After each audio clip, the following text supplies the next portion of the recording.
Assalamualaikum warahmatullahi wabarakatuh. Saya Aisyah Khatulistiawati dengan NIM 215211103 dari kelas MPS 5G. Sebelumnya, yang terhormat, dosen pengampu mata kuliah perilaku konsumen, yaitu Ibu Septin Kurnia Prasettiwi, SEMM.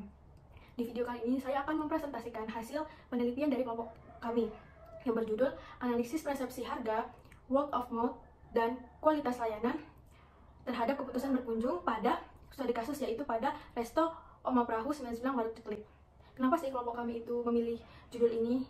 Karena kita tahu bahwa sekarang itu persaingan bisnis khususnya di bidang kuliner itu sangatlah ketat. Maka untuk dapat memenangkan persaingan dan agar dapat mempertahankan sebuah perusahaan, maka dapat dilakukan dengan mengukur perilaku konsumen melalui sikapnya terhadap objek. Upaya perusahaan dalam mempertahankan bisnisnya yaitu dengan menarik minat pelanggan untuk berkunjung yang akhirnya menghasilkan sebuah keputusan. Kita memilih variabel persepsi harga karena penetapan harga oleh sebuah perusahaan akan berpengaruh terhadap perilaku pembelian konsumen.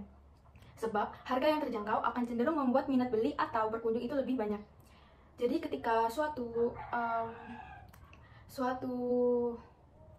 produk itu memiliki harga yang murah, terjangkau, maka minat pembeli itu akan lebih tinggi. Selanjutnya adalah variabel word of mouth. Kita tahu word of mouth itu kayak seperti dari mulut ke mulut. Jadi seseorang itu mengetahui, contohnya Resto Waduk Ceklik ini itu dari saudaranya, dari keluarganya gitu. Ternyata dengan rekomendasi pribadi atau rekan terdekat dapat memberikan rasa percaya yang lebih dan rasa aman terhadap suatu produk. Tidak dapat dipungkiri bahwa pemasaran seperti ini pun banyak meningkatkan penjualan produk. Selain itu, pemasaran dari mulut ke mulut juga tidak membutuhkan biaya. Bisa dibilang, pemasaran ini adalah suatu strategi pemasaran yang gratis dan sangat efektif. Kemudian variabel yang ketiga yaitu kualitas pelayanan. Hipotesis dalam penelitian kami. Hipotesis yang pertama adalah terdapatnya pengaruh positif dan signifikan antara persepsi harga terhadap keputusan berkunjung Resto Prahu 99 Waduk Ceklik. Hipotesis yang kedua adalah terdapat pengaruh yang positif dan signifikan antara word of mouth terhadap keputusan berkunjung Resto Oma Prahu 99 Waduk Ceklik. Analisis data, kelompok kami menggunakan teknik analisis data dengan regresi berganda. Kami menggunakan uji validitas, uji reliabilitas, uji asumsi klasik, yaitu ada uji normalitas, uji heterokedastisitas, uji multikulinearitas, uji T, dan uji F. Uji validitas digunakan untuk mengukur sah atau valid tidaknya suatu kuesioner. Suatu kuesioner dikatakan valid jika pertanyaan pada kuesioner mampu mengungkapkan sesuatu yang akan diukur oleh kuesioner tersebut. Uji validitas bertujuan untuk mengetahui item-item atau pertanyaan valid atau tidak valid. Pengujian ini dengan menggunakan nilai signifikansi, yaitu jika nilai signifikansi kurang dari 0,05, maka item dikatakan valid. Sebaliknya, jika nilai signifikansi lebih dari 0,05, maka dikatakan item tidak valid. Berdasarkan uji validitas, pada penelitian kami diperoleh bahwa nilai signifikansi dari variabel harga, variabel word of mouth, variabel kualitas pelayanan, dan juga keputusan berkunjung itu valid karena nilainya kurang dari 0,05. Validitas adalah alat ukur untuk mengukur suatu kuesioner yang merupakan indikator dari variabel. Suatu kuesioner dikatakan reliable atau handal jika jawaban seseorang terhadap pertanyaan adalah konsisten atau stabil dari waktu ke waktu. Selanjutnya, pertanyaan yang dikatakan valid akan dilakukan uji reliabilitas. Uji reliabilitas bertujuan untuk mengetahui tingkat kehandalan dari butir-butir pertanyaan yang valid. Pengujian dilakukan dengan menggunakan alpha Cronbach. Jika nilai alpha Cronbach lebih dari 0,7, maka dikatakan item reliable. Sebaliknya, jika nilai alpha Cronbach kurang dari 0,7, maka dikatakan item tidak reliable. Berdasarkan uji reliabilitas, data dari penelitian kami diperoleh menunjukkan hasil bahwa dari variabel harga, variabel word of mouth, variabel kualitas pelayanan, dan variabel keputusan berkunjung itu nilainya lebih dari 0,70. Untuk variabel harga, nilai Cronbach alfanya adalah 0,817 atau lebih dari 0,7, maka item harga dikatakan reliable.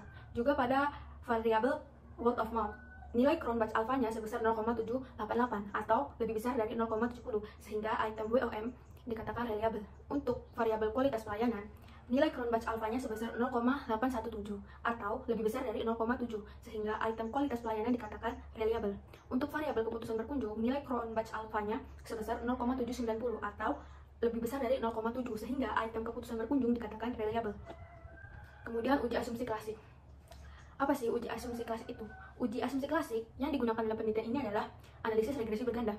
Uji asumsi klasik bertujuan untuk mengetahui apakah model regresi yang diperoleh bisa dipertanggungjawabkan. Pengujian ini digunakan untuk memperoleh hasil yang tidak bias atau estimator linear tidak bias yang terbaik atau base linear unbiased estimator atau BLUE. Uji asumsi klasik dalam penelitian ini mencakup uji normalitas, heterokedastisitas dan multikolinearitas. Uji normalitas digunakan untuk menguji apakah nilai residual yang dihasilkan regresi terdistribusi normal atau tidak. Model regresi yang baik adalah yang memiliki nilai residual yang terdistribusi normal. Uji normalitas dalam penelitian ini menggunakan uji one sample Kolmogorov-Smirnov. Untuk mengetahui apakah berdistribusi normal atau tidak, dapat dilihat dari nilai signifikansinya. Apabila nilai signifikansinya lebih dari 0,05, maka dikatakan berdistribusi normal. Berdasarkan uji one sample Kolmogorov-Smirnov, pada tabel di atas itu kita dapat ketahui bahwa nilai signifikansinya adalah 0,194 atau lebih besar dari 0,05, sehingga dapat disimpulkan bahwa data dari penelitian kami ini berdistribusi normal. Selanjutnya adalah uji heterokedastisitas. Uji heterokedastisitas adalah variasi residual yang tidak sama pada semua pengamatan di dalam model regresi. Pada regresi yang baik, seharusnya tidak terjadi heterokedastisitas. Uji heterokedastisitas dalam penelitian ini menggunakan uji Glatzer. Model Glatzer yaitu dengan meregresikan variabel independen dengan nilai absolut residualnya. Jika pada uji T, nilai signifikan antara variabel independen dengan absolut residual didapat lebih besar dari 0,05, maka dapat dikatakan bahwa tidak terjadi heterokedastisitas. Berdasarkan uji Glatzer yang kelompok kami lakukan, pada tabel di atas itu dapat kita ketahui bahwa nilai signifikansinya lebih dari 0,05. Sehingga dapat disimpulkan bahwa ketiga variabel datanya terbebas dari heterokedastisitas. Uji multikolinearitas berarti antar variabel independen yang terdapat dalam model regresi memiliki hubungan linear yang sempurna. Pada model regresi yang baik seharusnya tidak terjadi korelasi sempurna atau mendekati sempurna di antara variabel independen.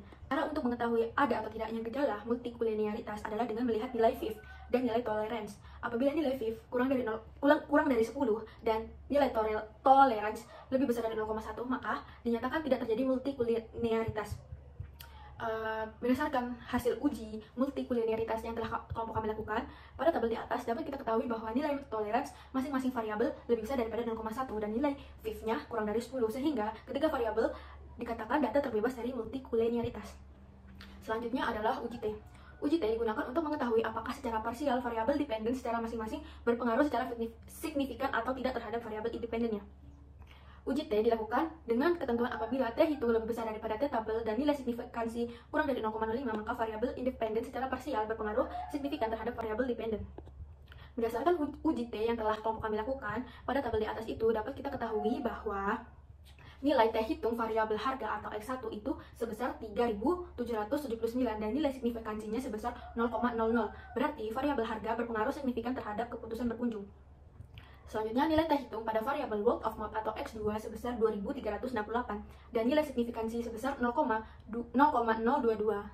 Dapat disimpulkan bahwa variabel word of mouth berpengaruh signifikan terhadap keputusan berkunjung. Dan yang terakhir, nilai T hitung pada variabel kualitas pelayanan atau X3 sebesar 5.384 dan nilai signifikansi sebesar 0,000. Berarti dapat disimpulkan bahwa variabel kualitas pelayanan berpengaruh signifikan terhadap keputusan berkunjung. Dan uji yang terakhir adalah uji F atau ANOVA. Uji F yaitu uji koefisien regresi secara bersama-sama. Pengujian ini bertujuan untuk mengetahui pengaruh variabel-variabel independen secara simultan terhadap variabel dependen. Uji F dilakukan dengan ketentuan jika F hitung lebih besar daripada F tabel dan nilai signifikansi kurang dari 0,05, maka variabel independen secara simultan berpengaruh signifikan terhadap variabel dependen. Berdasarkan hasil uji F yang telah kelompok kami lakukan, berdasarkan tabel di atas dapat kita lihat bahwa nilai F hitung lebih besar daripada F tabel, di mana nilai F hitung itu sebesar 56.539 dengan nilai signifikansi sebesar 0,00. Ini menunjukkan bahwa variabel harga, word of mouth, dan kualitas pelayanan secara simultan berpengaruh dan signifikan terhadap keputusan berkunjung resto Omah Perahu 99 Maruk Cengklik. Sekian presentasi yang bisa saya sampaikan. Jika ada kurangnya mohon dimaafkan.